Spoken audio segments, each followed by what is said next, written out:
This is the show where people who are nominally intelligent at best are very Who coughed? Locked On Big 12 Squad. Which one of these is it? There's like 17 You're videos. talking ball with the Big 12 Squad, sponsored by Game Time. From Oklahoma State to Utah, from Kansas State to BYU, from Houston to Texas Tech, it's the local experts of the Locked On Podcast Network bringing you scoops, breakdowns, and the most comprehensive preview of the upcoming Big 12 weekend. Buckle up, it's the Big 12 Squad, and we have a seat for you. No hurt feelings and thin skin allowed.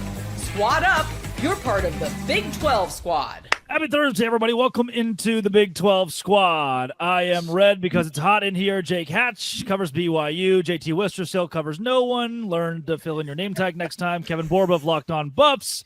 Nick Marv, because that's easier to say than his real last name. Spencer McLaughlin was at the Big 10 championship game. Forks up. Hey, forks up. Big Wichita State fan. And Cody Stovall of Locked On Oklahoma State is in his Grinch outfit. We are going to do our best to talk about sports. Grab a beer or something, a brew. If you're a BYU fan, grab a Dr. Pepper and a Cougar Tail. We are sponsored by Game Time today on this show. Fellas, we start with Richie Bradshaw, who will eventually be here. I'm not sure where he is. With the Arizona State Sun Devils. And I'll pitch it to you, Spencer McLaughlin. Is there any I'll chance? take this one. Yep. Is there any chance, number one, that Arizona State can make noise in the college football playoff? And two, would they have a better shot if they were the 3 seed? Those are two very distinct questions. Let's go with the first one. Yes, there's absolutely a possibility. Can anyone name for me right now off the top of their head the best team that Texas has beaten this year? Vanderbilt. Vandy? Probably Michigan, who beat A&M. It's probably Michigan. Michigan. Texas A&M. Perhaps is the answer. The second half of the season, Michigan's been good. Does anyone think Arizona State can't go toe-to-toe with those particular teams? You've doubted the Devils once. I would advise you to not do it again. Would they have a better path as 3 seed? Yeah, I think Penn State was pretty impressive at the Big Ten championship game in a lot of different ways. Andy Kotelnicki, not the head coach at West Virginia, notably, was really, really good. And Drew Aller, aside from the 2 interceptions, which, yes, were costly, he played really, really well. But, you know, the reality for Arizona State is they get a first-round bye, and they get to watch Clemson and Texas wear themselves out before they play on January 1st. I think a better question here. By the way, did you notice, Spencer? We have Duke in our intro. Did you see that in the Locked On Big 12 Squad intro? There's Duke's football stadium. 16+1. That'll be an if you want to have some semblance of a tie to Duke right now, Malik Murphy's in the transfer portal. He was once at Texas, and Texas was once in the Big 12. So, I mean, there you go. And Tulane has more SEC championships than Arkansas. Jake Hatch of Locked On BYU Cougars. The big thing this week, and I talked to Richie Bradshaw about this on Locked On Big 12, was BYU fans, and Borba will get to you, even Colorado fans, saying, hey, wait a second, it should not have been Iowa State in the Big 12 championship. Let's do strength of record, strength of schedule, instead of this opponent win percentage thing. Jake, do you believe that BYU should be there in the Big 12 title against Arizona State in a world where we use a different metric? Yeah, absolutely. Here's the thing. BYU, they wanted another crack at Arizona State, and unfortunately, because the tiebreakers were set up the way they were, BYU misses out on it. But I can tell you, talking with people at BYU, they wanted more than anything to get another crack at ASU because they thought they could have upset them. Did they want to crack at ASU or Kenny Dillingham? Maybe both. They hate that guy. Hate's a strong word. They don't hate in Provo. They genuinely dislike the dude. Let's just put it that way. Yeah, Nick. Before what we is go there to to dislike about the youngest head coach in college football? Ooh. The fact that he was, the referees. Oh, bang! Hey, wow. We're gonna have to edit out the female dog word from the BYU guy. Of all people. Yes. The audacity of a coach to fight for his team. Okay. What a monster. Looking back, it was an aggressive approach between him and the officials at the end of that game, and he was incorrect in his approach, though still a very passionate and good head coach. Nick, before we go to Borba, what say you on Iowa State deserving to be in the Big 12 championship game? Iowa State, they deserve to be there by all metrics. Like that is there was no committee deciding whether or not Iowa State was supposed to be there. Now that being said, to answer your first question to Spencer, I watched the team firsthand. Arizona State is winning the national title. They are unbelievable. Cam Scatteroo is very, very good. Heisman snub. Very good. Very, very good. Very good. Without Some would say the goodest. Some might say that. Without Jordan Tyson absolutely obliterated our secondary, I felt like, that was not a fun game to watch, but they are a very, very good team. So I don't think it really mattered who they faced, whether it be BYU or Kevin Borba's Buffs there. Iowa State obviously got the short end of the stick, but I think Arizona State was coming out on top no matter what. They were a very, very good team, and I look to see what they do in the playoff. You know, Nick, that game reminded me of a different time in college football when Utah actually contended for conference championships. Well played, sir. Well played. Well, the guy who did win those conference championships is still the head coach at Utah. Hey. We will For now. certainly get there. Head coach, BYU alum, new offensive coordinator, BYU alum, quarterbacks coach, BYU alum. Utah just likes to take people from Provo, man. Let's go. All right, Hey, JT, have at it. I don't They think missed that's a flex we they think missed it out is on their anymore. first 2 hires at OC, so I'm glad they landed someone. Oh no, JT roasts himself. Up. Kevin Borba, did you sit at home and wonder what it would be like to watch Travis Hunter? That's my best Gus Johnson. Play in the Big 12 championship?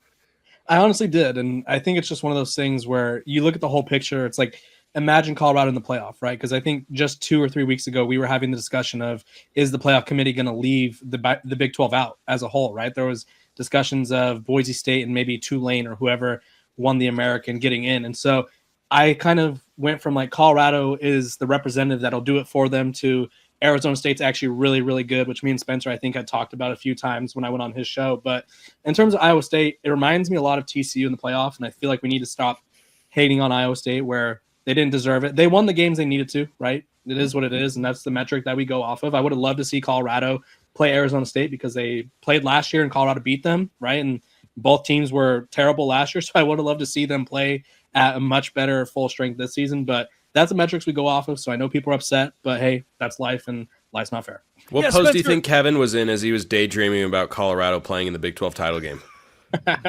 Hey, Kevin and me are going to be talking about Alamo Bowl championship soon enough. That's true. Hey, Oh, third place in the Alamo Big 12 right there. Championship. That's a great. Now we're calling bowls championships again. Might as well. Might as well. Come on. If a certain vice president has the gall, he will. Yes. If Ward Manuel has the courage, BYU gets in. Spencer, before we go into a segment where we have to talk Oklahoma State's future and Utah's future, they're both right there. Have to, keeping get their to. head coaches. Hey. I won't That's stand right, for disrespect Spencer, for my atta man baby, coach. it's a new They've day. still got him. They've It's not still a new day. It's the same day No, as it's been no, for 20 it's- years. Chandler It's Morris is new saving the ish. program. Chandler Morris time. Is Chandler Morris still around? Yeah. Is Oh my he? He's Gosh. in Stillwater right now. Didn't he play on Oh. TCU's team as a starter when what's his Colorado. name was still Colorado's head coach? Yeah. Not Hey, Woodson. y'all realize Cam Rising still might come back too, right? Yes, also Cam Rising could come back. Please don't. Spencer, before we move into those subjects, do you think that conference championships should be decided by something different than this like fourth tiebreaker metric of your opponent's win percentage in conference?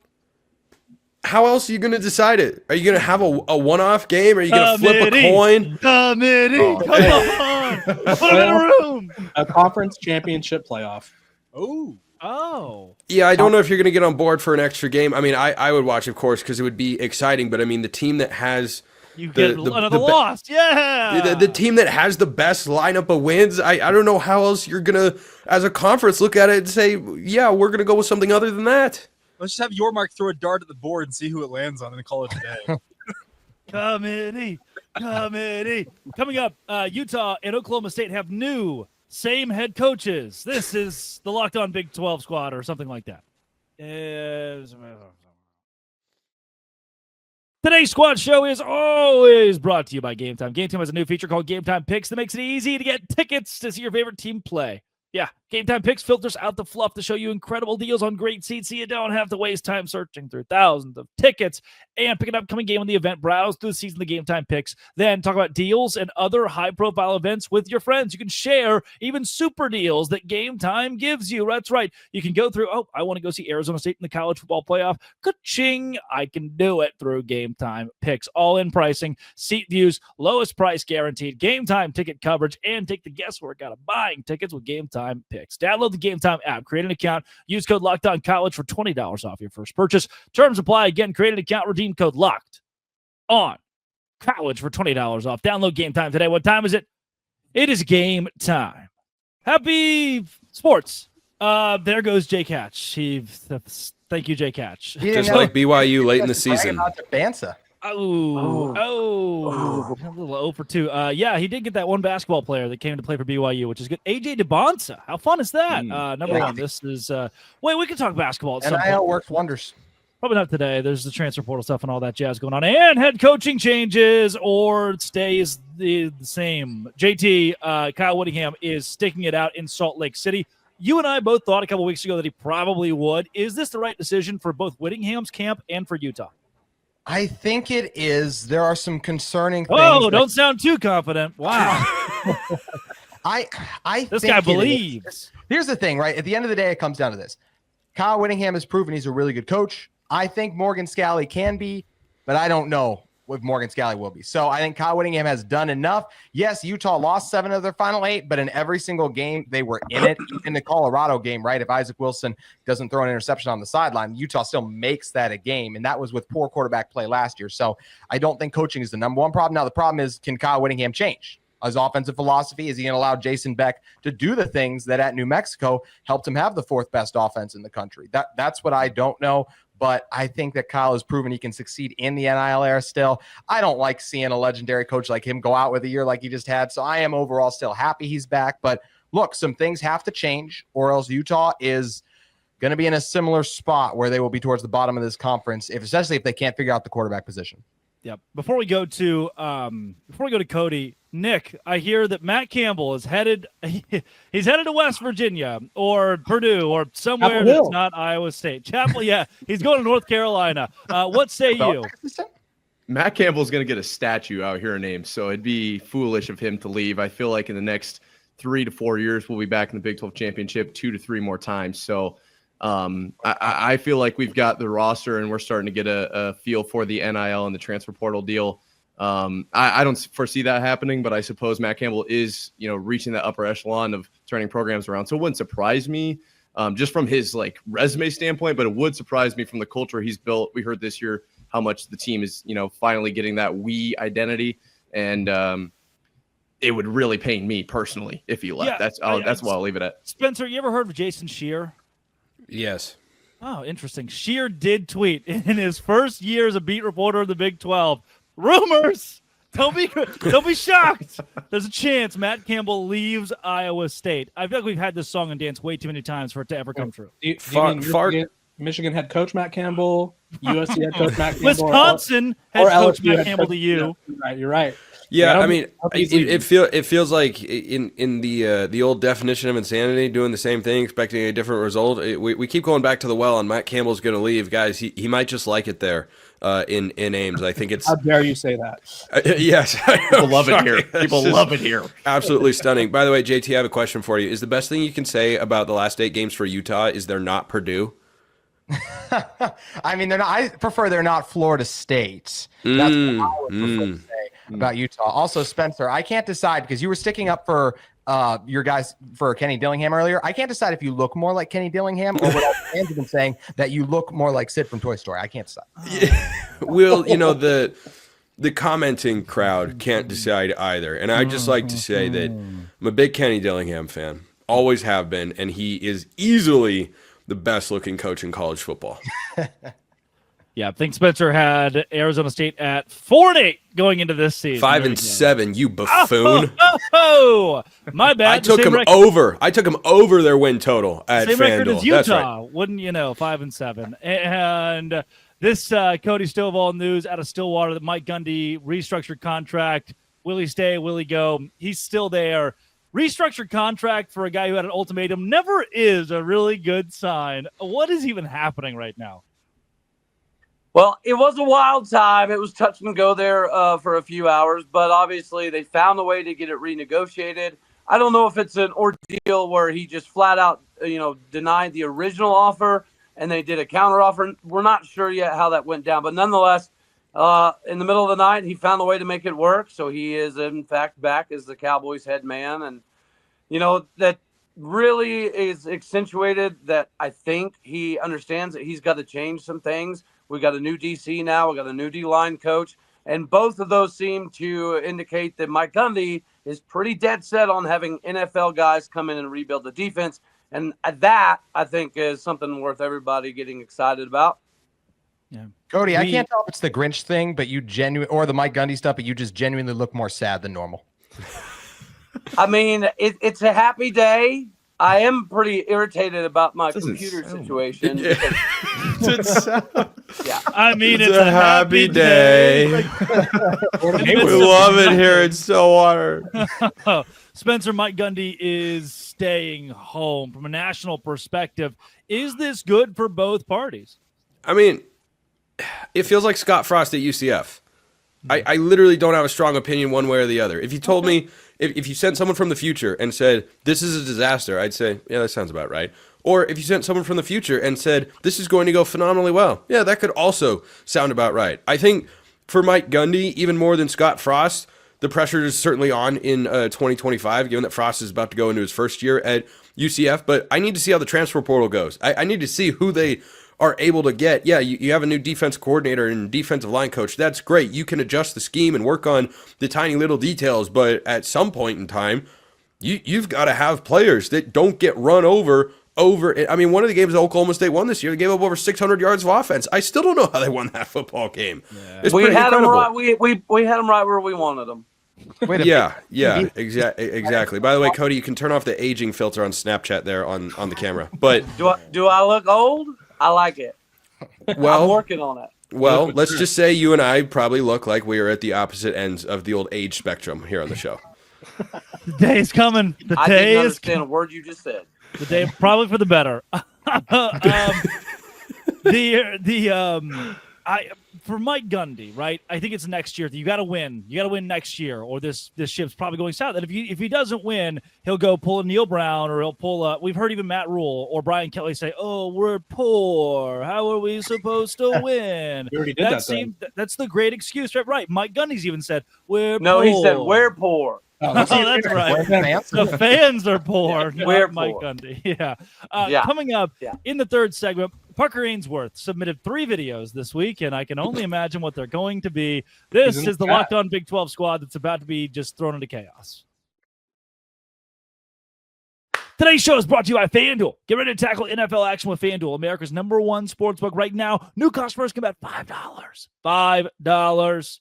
$4. What, Quattro?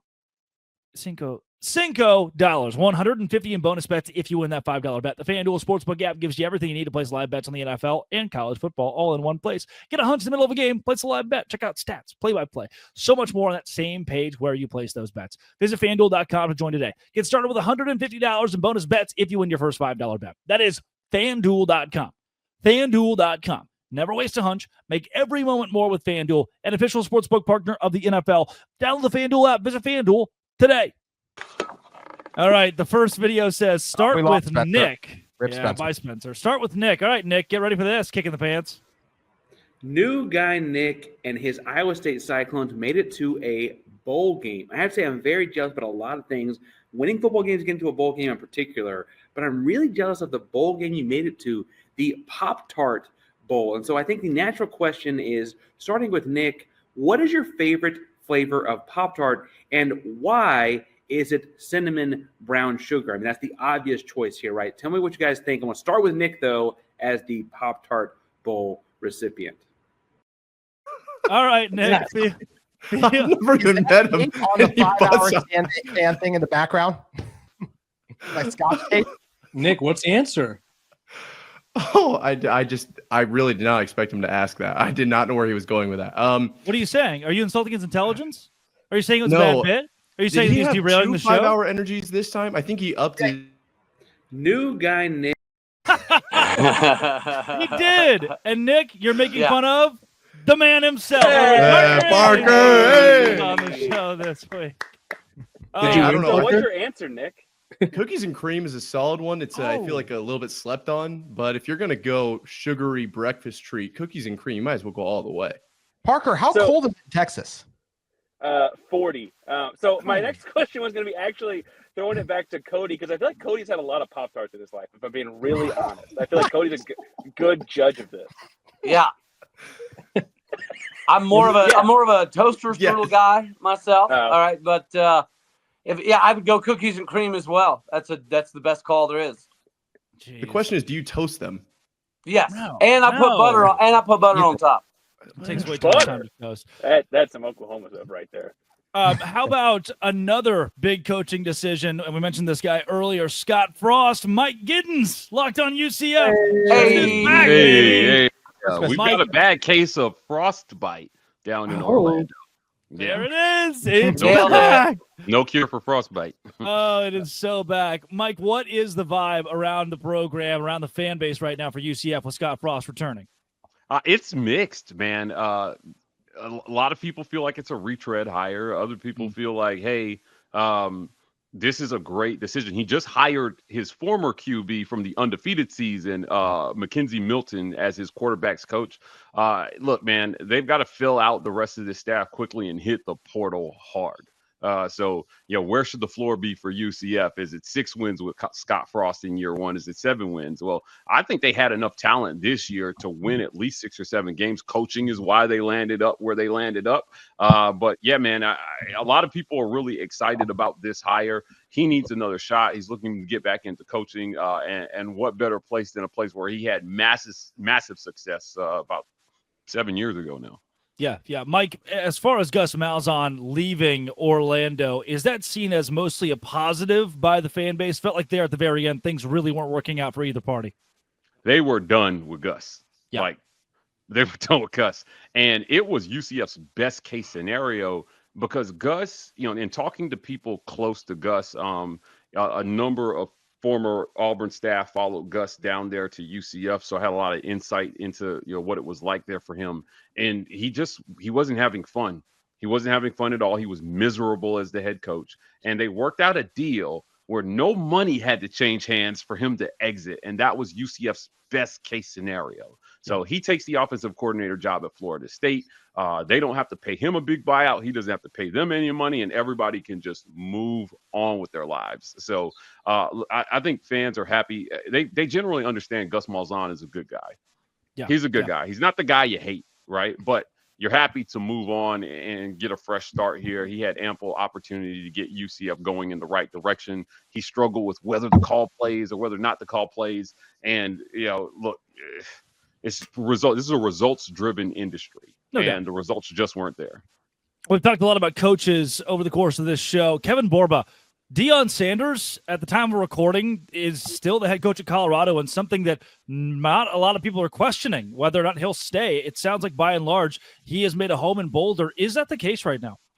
Yeah, that's the case by all intents and purposes. I haven't heard anything to indicate he'd leave. I think the only sort of, we'll call it a chance for him to leave, is if a team is in the NFL is willing to hire him and draft his son. I think that's everybody's sort of hypothetical that they keep throwing out there that still makes sense. Even though he's said a bajillion times, like as many times as Parker has asked us about food, Deion Sanders has said that he does not want to coach in the NFL. So I don't know if he'd be willing to go back on his word and say, at one point he said he doesn't follow his sons, right? That's his whole thing, is they follow him, he doesn't follow them. And so I don't see why he would jump to the NFL. And so I think Colorado, he's got a kickstand down, as he said. So why would he want to leave? He has full autonomy of the program, basically could do whatever he wants. He sells his merchandise, uses the portal however he wants, brings in whoever he wants on his staff. Why would he want to leave? Not every program would give him that. Yeah. Cody, when you have a Mike Gundy, and this goes for you too, JT, and a Kyle Whittingham who have been there for 2 decades, facing a Deion Sanders who's already this wonderkins of a college coaching world, are you worried, Cody, we'll start with you, that a Gundy can keep up with the momentum of a Deion Sanders who's in the same conference? Well, no, I think Gundy's been so old school, it's been somewhat problematic. I think an entire readjustment of the staff, the overhaul, that's about the only thing that I think can add an injection. Otherwise, it doesn't seem as though Mike Gundy, has the ability to catch up at the moment. But more of a CEO role might help that. Yeah, JT, can Whittingham keep up? Yeah, I mean, I think he can for one more year because he wasn't even supposed to be going into 2025 as the coach. It's been reported that like everyone thought he was going to retire until about midway through the season when things kind of started to change, as it wasn't going to be the right off into the sunset ending that we all thought it was going to be. So yeah, I mean, I think for one more year, can he? Yeah, I mean, he's still a really good defensive coach. We talked about earlier, Utah was in that game against Colorado, had a chance to be in that game, I should say, against Colorado, right? So that's where I don't think this team is that far off from that. But yeah, I'm very curious to see when Morgan Scalley takes over. I still think the culture in Utah is strong, so I think they can be in it. But I mean, the Buffs aren't going anywhere, and I think Colorado is going to continue to out-recruit Utah. I don't know if Utah's NIL resources are what a BYU's or a Colorado's are right now. And I think that's something that all of the Big 12 is going to be dealing with, is who has the best NIL. And then if you can't get the best players, how do you develop them? Utah's had a history of developing players, just not quarterbacks. So they're going to need to figure that out. But I think they can compete with the Buffs, but it's going to be tough when Colorado continues to bring in and add the talent they were. And I mean, I don't think anyone's disputing this, but it is crazy to look at like back at what happened to Colorado after the Nebraska game to now. And Deion Sanders has been more than a home run for the Buffs. Yeah, no doubt. Parker Ainsworth, for you, I mean, new AD and new football coach in the span of a year for Houston. What is the trajectory, and maybe even more so, how are fans putting together this first season under Willie Fritz? And now getting 2 new coordinators, too. I'm just glad we're talking about old coaches and you didn't bring up Willie first. I think people really like Willie Fritz a lot. Defensive head coach. So you lose the defense coordinator, but people still feel comfortable with what Willie's got going on. Found a lot of G5 guys that turned into, I mean, they're all of their all-conference kind of guys that made the list on the defense side of the ball were G5 guys before they came to Houston. The offense, they dumped the coordinator before the final game, and they just brought in Slade Nagel, Willie's guy from Tulane, who was at LSU actually in between, and are hoping to turn things around there. People have faith in Fritz. I think people might have thought it was going to happen faster because they see it happening faster elsewhere. Like JT said, the NIL resources can slow you down in the rebuild. It can speed you up too if you've got them, but if you don't, it can slow you down a little bit. Well, this was certainly one of the most informational Locked On Big 12 squads of all time, where we actually talked about sports, which has been a sad, terrible recent. And Pop-Tarts. Thanks to Parker Ainsworth calling Nick out. And next week, Parker. Shut up, even though your team didn't Saturday. Oh, wow. There you go. I'm out. Yep, there goes Nick. And down with cherry Pop-Tarts, guys. Where's Richie? I got here late, but yeah. No Richie this week. I guess I'll have to do the crossover with him to make sure he's okay. We did with the way they celebrated ASU. Is Richie okay? Do we know where he is? Richie is still recovering. Hopefully, he had some Z-Biotics. We'll celebrate. Z-Biotics and hymns and Great Z-Biotics. sponsor plug. All the sponsor plug. Omaha Steaks. Brought to you by FanDuel. Rest of this week and going into next week, too, we will certainly be talking to all of your favorite Big 12 teams with the Locked On Big 12 squad and our hosts, our family of hosts from JT Westersill with Utes and Kevin Borber with the Buffs, Cody Stovall, Locked On Oklahoma State, Nick Maravets covering the Cyclones, Parker Ainsworth with the Cougs, and Mike G of Locked On UCF. This has been, and always will be, Locked On. Thanks for making it your first listen every single day. Dose Grande Squad.